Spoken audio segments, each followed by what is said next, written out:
Renato Campos, analista jefe de Squared Financial. Muy buenas tardes. ¿Qué tal? Buenas tardes. Gracias por invitarnos nuevamente. Gracias a ti por estar hoy con nosotros, Renato. Bueno, empecemos, si te parece, por Estados Unidos. Datos de empleo, ¿qué nos puedes comentar?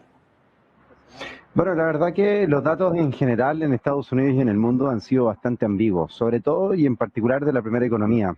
No quiero solamente enfocarme en el empleo, sino que también entendiendo los datos manufactureros que se han conocido durante las últimas semanas, que indican un escenario un poco más complejo para la economía, pero al mismo tiempo hemos visto cómo la inflación tiende a aumentar de manera categórica en Estados Unidos, o bien confirmándose este escenario. Esta situación finalmente es la que ha manifestado una preocupación por parte de algunos encargados de la política monetaria, que señalan finalmente la necesidad de estímulo, pero también el reporte conocido el día de hoy da cierto todavía pie para que no se requiera de una inyección mayor, al menos en el corto plazo, lo cual, como tú bien señalabas en un comienzo, termina por indicar una neutralidad, o bien ponerle un poco de paño frío a esta necesidad de estímulos inmediatos. Por tanto, ahí es donde uno puede estimar que la neutralidad es algo que podría esperarse durante los próximos meses.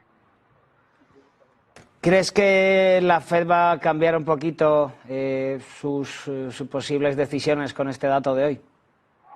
La verdad que no, creo que va en línea un poco con la mejora que veníamos revisando en los últimos reportes. Recordemos que también en el reporte pasado teníamos una caída hasta el 4,1%, hoy con este 4% en la tasa de desempleo es algo favorable, y de alguna forma se pone atención sobre todo al dato de las nóminas no agrícolas, que se contrae considerablemente, pero a su vez se compensa con una revisión al alza el mes de diciembre hasta los 307.000 nuevos puestos creados. Por tanto, el dato en términos generales o en su global tiende a ser neutral, pero con tintes positivos, sobre todo también cuando los ingresos medios por hora aumentan al 4,1% en su rango interanual, y el promedio de horas trabajadas tiende a disminuir. Por tanto, el valor finalmente ahora está siendo mejor pagado, y los contribuyentes o el Main Street está recibiendo un mejor salario por el esfuerzo que hacen el día a día. Ahora, recordemos que meses atrás, y lo comentábamos también nosotros en Negocios TV, la cautela que se tiene que tener con la disposición de los trabajadores a cambiar de empleo. Ha sido una de las señales preocupantes que en algún minuto se puede llegar a considerar nuevamente, de la disposición de los trabajadores de cuidar su puesto de empleo y de no arriesgar finalmente a cambiarse a uno nuevo, pensando que posiblemente no va a existir dicha posibilidad o dicha oportunidad laboral.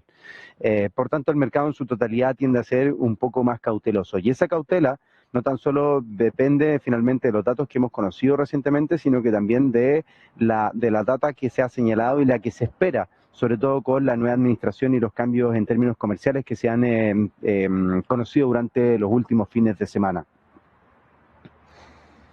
Moviéndonos de la decisión de Estados Unidos, además la semana pasada conocíamos esa decisión de tipos por parte del Banco Central Europeo, y sobre todo también el desacompasamiento, ¿no?, que ya han dejado de ir un poco a la par Banco Central Europeo y Fed. Hoy, Banco Central Europeo, que lo dijeron en la decisión de tipos de la semana pasada, hoy nos dicen esos tipos neutrales. Explícanos un poquito qué importancia tiene la decisión de estos tipos neutrales para el Banco Central Europeo y qué implicaciones puede tener también para los oyentes que no lo sepan, qué son los tipos neutrales.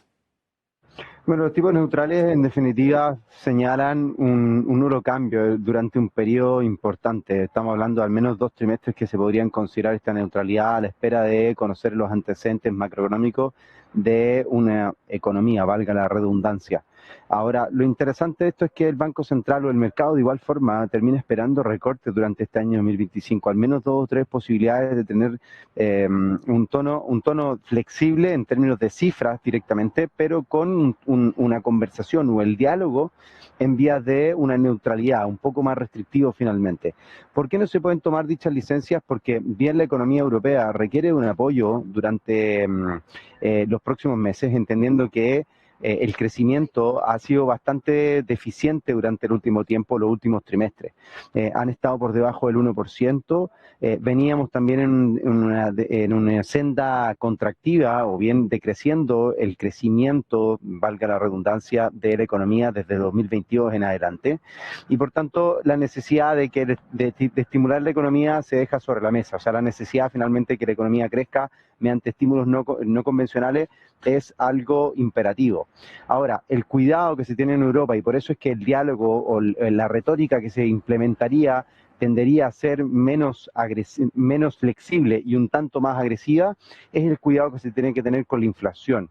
La inflación que viene aumentando en sus últimos 4 registros hasta un 2,5% en su cifra anualizada, es lo que viene a preocupar a los encargados de la política monetaria y el motivo por el cual tienen que ser cuidadosos en cuanto más recortan la tasa de interés, porque al considerar también este efecto que hemos visto durante el último trimestre del año pasado y con las medidas comerciales con las cuales amenaza Estados Unidos, o al menos están rondando, por supuesto, en la cabeza de los encargados de la política, se puede provocar un escenario o una configuración bastante compleja. Al recortar la tasa de interés, que se deja de lleno sobre la mesa la posibilidad de que la inflación tienda a aumentar. El que las tasas de interés sean recortadas se traduce finalmente en que el coste del dinero es menor y por tanto el endeudarse es más barato. Eso es lo que obviamente lleva a la gente a poder obviamente pedir préstamos, endeudarse para poder adquirir bienes, que la economía funcione y por tanto el valor del dinero es menor. Y ahí es donde se pronostica también, por consecuencia, un valor de €1 más barato frente a sus rivales en definitiva. Y obviamente, dependiendo de la economía que se esté hablando, de su moneda también se desvaloriza. En este caso puntual, el euro podría presentar un escenario menos fuerte finalmente frente al dólar, por ejemplo. Y en eso es donde uno comienza a pronosticar, es decir, bueno, si el euro está más débil, ¿cuánto es la capacidad de compra que tiene una economía frente a sus socios comerciales? Y por tanto, esa capacidad de compra o esa fuerza finalmente en el mercado es menor. Significa también entonces que el crecimiento puede ser menor y se forma una espiral. Por eso hay que ser muy cuidadoso. Por eso es que hablan entonces de una neutralidad, pero que todavía en términos de cifra las tasas podrían seguir cayendo. Pues estaremos muy pendientes de esas tasas, de esos tipos, también de todos los movimientos y todas las noticias macro que puedan luego hacer moverse a las decisiones de los tipos de interés. Renato Campos, analista jefe de Square Financial, muchísimas gracias por estar hoy con nosotros y buen fin de semana. Buen fin de semana, muchas gracias a ustedes.